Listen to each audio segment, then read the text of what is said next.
लेकिन शंकर जी पार्वती जी को कथा सुना करके कहते हैं, पार्वती जी एक हमारी चोरी सुनो। पार्वती जी बोली कौन सी चोरी? राम जी अवतार लेवे और शंकर जी आए ना, ऐसा हो सकता? शंकर जी बोले पार्वती जी हम भी दर्शन करने गए। क्या इसी रूप में गए? नहीं नहीं नहीं नहीं, हम मनुष्य बन के गए ताकि हमें कोई पहचान ना पावे। अच्छा महाराज फिर क्या हुआ? हम अकेले नहीं गए, चेला को भी ले गए। चेला कौन? कागभुशुंडी जी महाराज। महाराज आपको राम जी के दर्शन भय? बड़ी मुश्किल से भय। क्यों?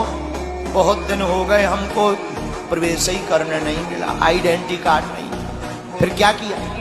बोले हमने उपाय किए जतन। क्या उपाय किए? शंकर जी बोले एक दिन हम खिलाड़ी बन गए, मदारी जादूगर।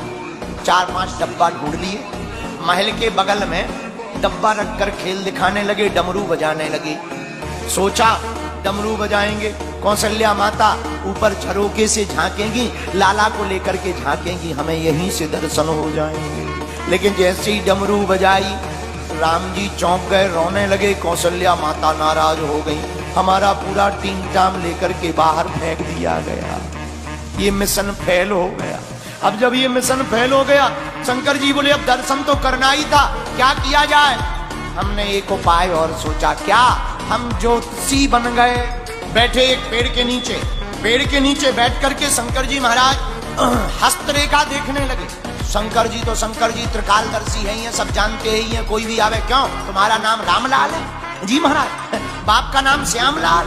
अरे गुरुजी तुम तो बहुत जानते हो, जरा हाथ देखो। हाँ तुम्हारी पत्नी का नाम सविता देवी है। लड़ाई चल रही है आजकल। जी गुरुजी सही पहचाना। अब तो पूरे अयोध्या में हल्ला हो गया। कौशल्या माता के कानों में परिचय चला गया। एक दासी बोली एक काम करो, अपने लाल को भी देख लो, अपने लाल का भी भविष्य पता कर लो कि राम जी क्या होंगे। एक दासी दौड़ती दौड़ती आई और आकर के शंकर जी के चरणों में प्रणाम करके बोली आप हमारे साथ चलो, राजमहल में तुम्हें हमारे कौशल्या नंदन का हाथ देखना, हाथ रेखा। अच्छा चलिए। कागभुशुंडी जी बोले काम बन गया। गुरुजी बोले चलो चेला। सामान लिया, प्रवेश भय। जैसे ही प्रवेश भय तो कागभुशुंडी जी को रोक दिया। एक ही लोग जाएंगे अंदर, रानी के महल में 2 लोगों का प्रवेश वर्जित है। कागभुशुंडी जी बोले अब हम क्या करें? शंकर जी बोले यहीं रुक जाओ। कागभुशुंडी जी आंख दिखा के बोले अगर आप भीतर गए हमें ना ले गए पोल खोल देंगे। शंकर जी बोले क्या पोल खोलोगे? हम लोगों को बता देंगे कोई ज्योतिषी नहीं है, शंकर जी हैं, गड़बड़ हो जाएगा। शंकर जी बोले भैया ऐसा मत करो, पोल मत खोलो। तुरंत शंकर जी पहरेदारों से बोले सुनो हम तो हस्तरेखा देखते हैं, हमारा चेला और ज्ञानी। क्या ज्ञानी है? बोले वो तो पांव की रेखा देख के जानता है। माता जी से पूछो केवल हस्तरेखा पर दिखवानी है या पैर रेखा पर दिखो? पैर रेखा भी दिखवानी है। कौशल्या माता ने कहा अगर चेला इतना ज्ञानी है तो चेला को भी ले आओ। कागभुशुंडी जी बोले जय हो गुरु जी, बहुत खतरनाक हो। शंकर जी बोले तुम्हारे गुरु जो ठहरे, चलो भीतर। अंदर गए और जैसे ही अंदर पहुंचे राजद्वार में चारों लल्लाओं को तीनों माताओं ने डाल दिया, पर राम जी को गोद में रख दिया। रघुनाथ जी को गोद में देखा। जब शंकर जी की गोद में राम जी आ गए तो हाथ को शिष्य कागभुशुंडी जी ने पकड़ लिया। जैसे ही शंकर जी ने राम जी को देखा, सरकार के रूप को देख करके मौन हो गए, चुप हो गए, कुछ बोल नहीं रहे। 2-3 मिनट हो गए। कौशल्या माता ने मन में कहा दासी की तरफ इशारा करके, तुम तो कह रही थी ये बहुत जानते हैं, ये तो मौनी बाबा हैं, हमें लगता गूंगा बहरा है। राम जी ने सोचा कहीं माता जी बाबा जी को परेशान ना कर दें। सोई हमारे रघुनाथ जी ने क्या किया? भोले बाबा की डांडी पकड़ करके हिला दिया। छोटे से तो है ही है, गोद में बैठे डांडी को पकड़ कर हिला दिया। सोई जाग गए, खूब महिमा का मंडन किया। आहा शंकर जी को दर्शन भय बड़े आनंद के साथ में। और जब दर्शन हो गए तो आगे फिर भगवान का नामकरण संस्कार रखा गया। बोलो सीताराम। राम महोत्सव के 1 महीना सूर्य भगवान गए नहीं। बोले क्यों? सूर्य भगवान कहते हैं ये हमारे वंश में आए, सूर्यवंशी है, इसलिए दर्शन करने का हमको ही लाभ मिलेगा। हवन हुआ, धुआं फैला, लुकती छिपती रात भगवान के पास पहुंच गई। रात लुकती छिपती गई, भगवान के पीछे जाके रोने लगी। भगवान ने पीछे मुड़ के देखा, कौन है? कौन है? पीछे से आवाज आई, महाराज मैं हूं रात। राम जी बोले रात तुम यहाँ क्या कर रही? रात बोली अब यहाँ ना करें तो क्या करें? क्या बात? रो क्यों नहीं? रात बोली महाराज 1 महीने से सूर भाई साहब जा ही नहीं रहे, अब वो जाए तो हम आए, वो जा ही नहीं रहे।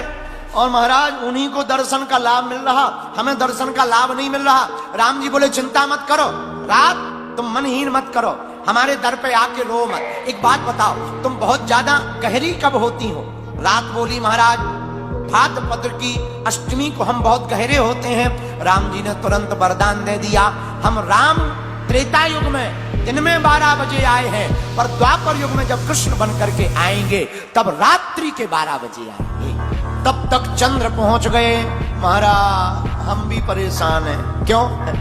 सूर्य भगवान जा नहीं रहे, हम हैं चंद्रमा, हम रात को आएंगे और आप सूर्य वंश में आए, इन्हीं को दर्शन मिलेंगे। और आपने द्वापर युग में रात के समय अष्टमी की रात का वचन दे दिया, तुमने रात को आओगे, उस दिन हम नहीं मिलेंगे, हम छिप जाएंगे। 15 दिन घटते हैं, 15 दिन बढ़ते हैं, हमारे साथ तो अन्याय हो गया, हम तो परेशान हैं। चंद्रमा बोला हम तो आत्महत्या कर लेंगे। राम जी बोले आत्महत्या मत करो, टेंशन मत लो, तुम बताओ क्या चाहते हो? सरकार हम आपके चरणों में जगह चाहते। राम जी बोले सुनो, हमारा भले ही नाम राम है, हम सूर्यवंश में आए, पर आज के बाद तुम्हारा नाम हमारे नाम के पीछे जुड़ा रहेगा। लोग हमको राम सूर्य नहीं रामचंद्र कहेंगे। आहा, चंद्रमा भी प्रसन्न हो गया और नाम भी रखने लगे गुरुजी। राजा ने मुनियों को बुलाया। कौन मुनि? अरे एक ही गुरुजी हैं। वशिष्ठ जी महाराज को बुलाया। वशिष्ठ जी महाराज आए, राजा ने पूजन किया। महाराज हमारे चारों बालकों का नाम रख दो। अच्छा, चिंता मत करो, कौशल्या नंदन को लेकर के आओ। कौशल्या नंदन को गोद में श्री वशिष्ठ जी ने लिया और कहा भैया तुम्हारा बालक बड़ा प्यारा होगा, तीनों लोकों में नाम रोशन करेगा, यह सबको विश्राम देगा, आराम देगा, इसलिए इसका नाम होगा श्री राम। बोलो रामचंद्र भगवान की।